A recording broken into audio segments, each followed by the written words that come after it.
Welcome to the Weekly Grind. On this week's show, St. Joe ordinances are causing a stir up in town as college students take the heat. Stay tuned for an exclusive interview with the police chief. Also, CSB SJU students are up in arms over the new confessions page as crushes and shenanigans are being revealed. Coming up, an interview with the CSB RA. 6 wrestlers are headed to nationals. Stick around to hear personal interviews with the 3 national bound seniors.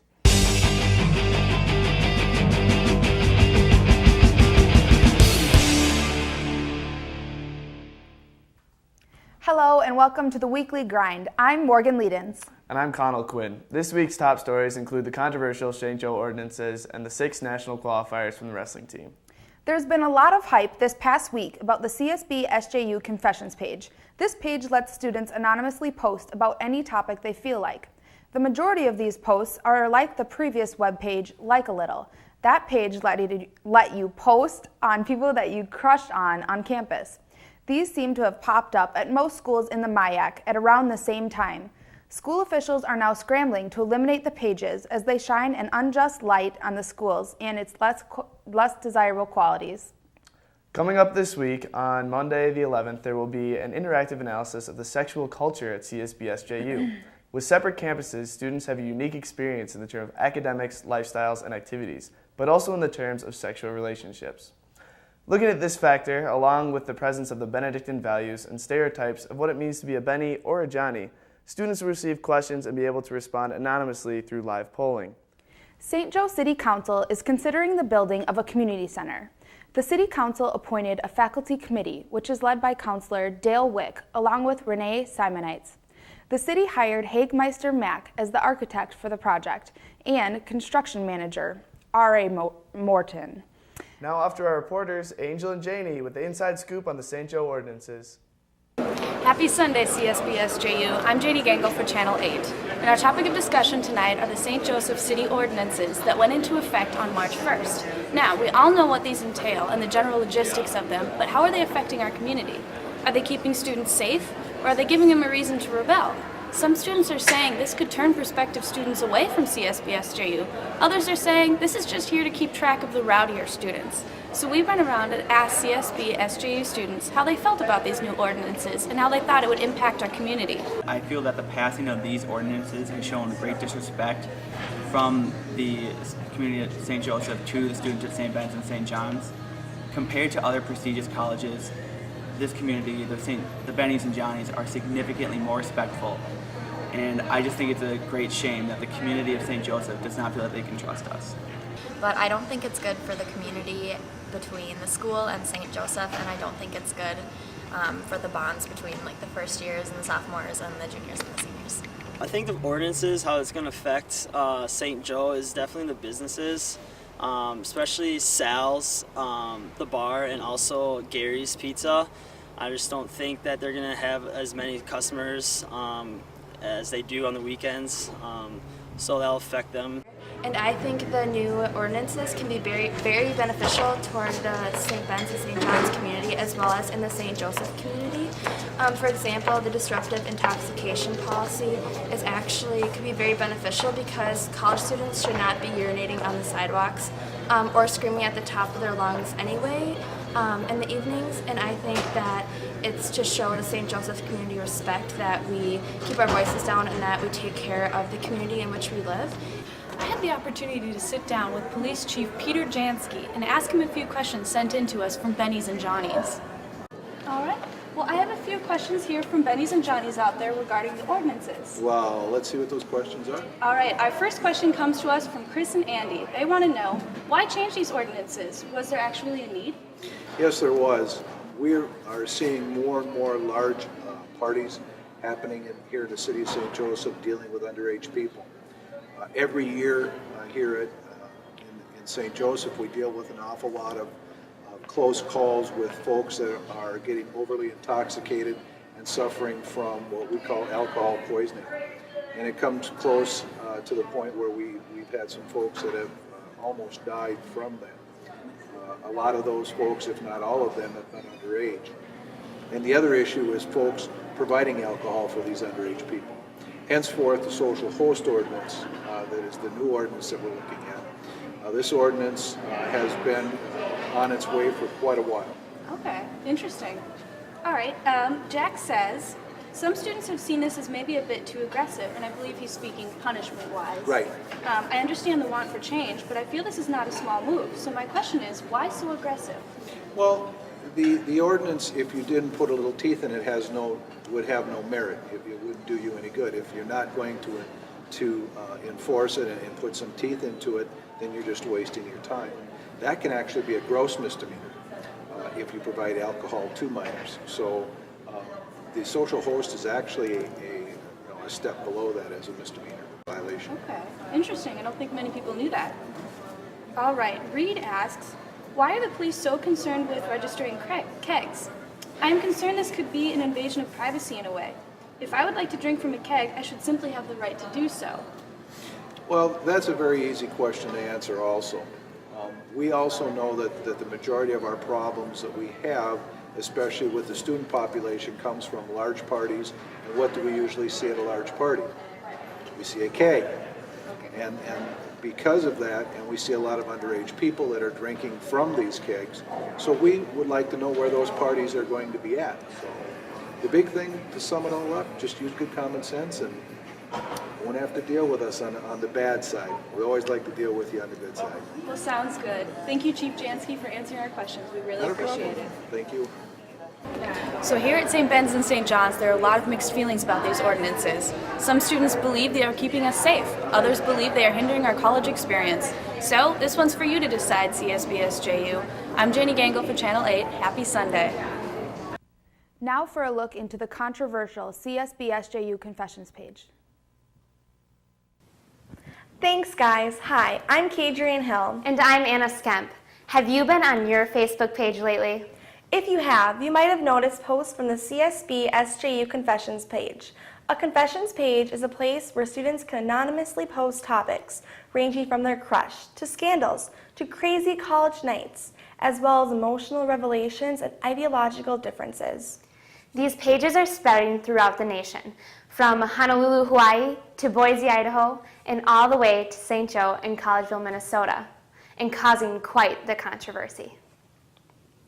In late February, the University of La Crosse, Wisconsin, lost a student to excessive drinking and weather temperatures. The next day, the cover photo of the page was changed to a girl passed out and surrounded by alcohol.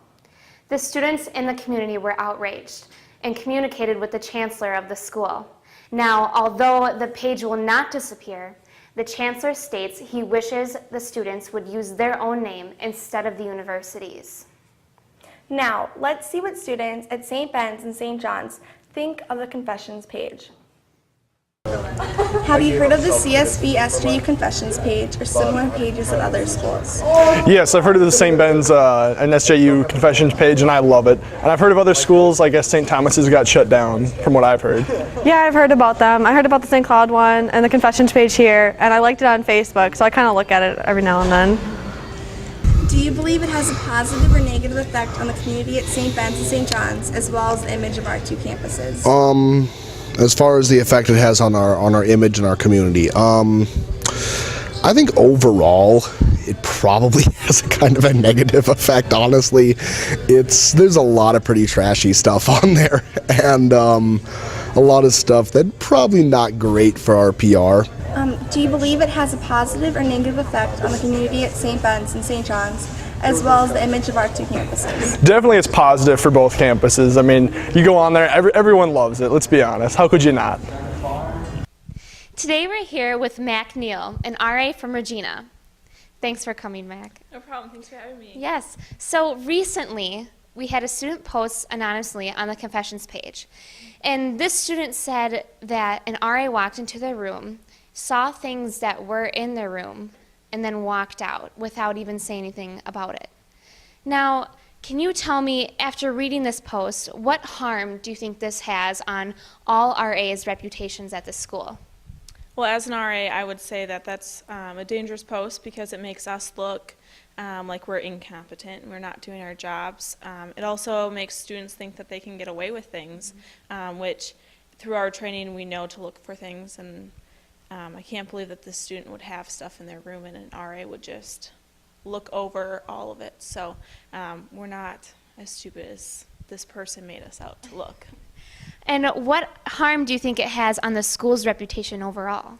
Well, if you are seeing other people post things, outsiders, parents, and prospective students, this makes us look like we're stuck up and that we have a few things on our mind, drinking and sex and drugs, and that just, that's not the reputation that I want St. Ben's and St. John's to have, and I don't think that's the reputation that most Bennies and Johnnies want to put out there. Thanks, Mac, for your input. As she mentioned, most of the information on confessions pages is inappropriate. Many of the sites have self-descriptions stating that bullying and abusive comments are not allowed. However, as the CSB SJU community is quickly learning, such comments are almost always posted anyways. Currently, the confessions page has more than 1,200 likes. So let's try to keep what is becoming an R-rated page PG. Back to you, Morgan and Connell. Now let's look at the interviews with our wrestlers. In 23 of the last 24 years, St. John's has had at least 2 wrestlers qualify for nationals. The team tripled that mark in 2013 and will be sending 6 to the NCAA tournament in Cedar Rapids, Iowa on March 15th. Yeah, we were expecting to send all 10. You know, that's our mindset. We had 10 great athletes registered into the tournament. 2 of the 6 Johnnies that will be fighting for an NCAA title are seniors Chris Stevemer and Mitch Hagan, both of whom were 2-time national qualifiers. Hagan placed first at the NCAA West Regionals to earn his place at nationals and is currently ranked 3rd in the nation at 184 pounds. His goal headed into the tournament is to come out as national champion. To win the tournament. I mean, I think that's all of our goals right now, but yeah, for sure to win. Stevemer is currently listed as a contender to crack the top 10 at 149 pounds and is now 17-6 on the year. He lost 3-2 against Concordia's Jacob Long in 149 semifinal match, but he battled back to earn 3rd place and punch his ticket to Cedar Rapids. My goals are to All-American, to build on what I've been doing this season. Last year I made it, couldn't win a match, had a rough go at things. This year I hope to win a match and a couple more and make it into the All-American. Nick Schuler is another senior that will take the mat for the Johnnies in Cedar Rapids. Schuler boasts an impressive 16-2 record and is the top contender to crack the top 10 at 165 pounds. However, his 2 losses have come against the same opponent, Nazar Kulshitsky, who defeated Schuler in the regional final via technical fault 20-5. I have to wrestle totally different than what I usually do. His style is kind of overpowering mine like crazy. I gotta throw headlocks or something different. I mean, just wrestle like I don't, I guess, really. The only other Johnny to claim a regional title was junior Ryan Arney, who swept through the regional competition with an apparent ease. He sandwiched 2 major decisions between a pair of technical fouls, including a 17-1 win over Concordia's Kevin Finbow in the final. Well, in high school I went to the XL Energy Center for state 5 times actually, so it was a little nerve-wracking at first, but after a while it just started getting kind of cool. So I feel like I'm going to go in there just like wrestle to my ability and try and win it. Other St. John's wrestlers heading for the NCAAs will be sophomore Ryan Michaelis and junior John Saponiak. Both were 3rd place finishers at regionals and are making their first national appearance for the Johnnies this season. Additionally, Saponiak will be the first heavyweight to appear at the NCAAs for St. John's since Matt Wentland in 1997. All 6 Johnny qualifiers will have All-American aspirations in mind as they enter this year's tournament. Additionally, as inspiration, their head coach Brandon Novak is a former All-American and national championship winner for the Johnnies in 2001. Sure, it's All-American status, you know, top 8. There's 18 guys in the weight class. You got to win 3 matches to be an All-American. You know, it's not an easy task, but I think all of our guys are up for it, and you know, I fully expect some guys to make that national finals. You know, and you know, we're going to be challenging everybody. We're going to put 7 minutes on them, and I think good things happen when we wrestle our style for 7 minutes. The Johnnies hadn't had a national champion wrestler since Minga Batsuk, who won 3 consecutive titles between 2009 and 2011. The team will be hoping to boast another champion after this year's tournament, but until then, head coach Brandon Novak will be keeping his guys on edge, making sure that they stay sharp and mentally prepared for the rigor of NCAAs. For the Weekly Grind, I'm Angel Key, Project 8. Good luck at nationals, guys.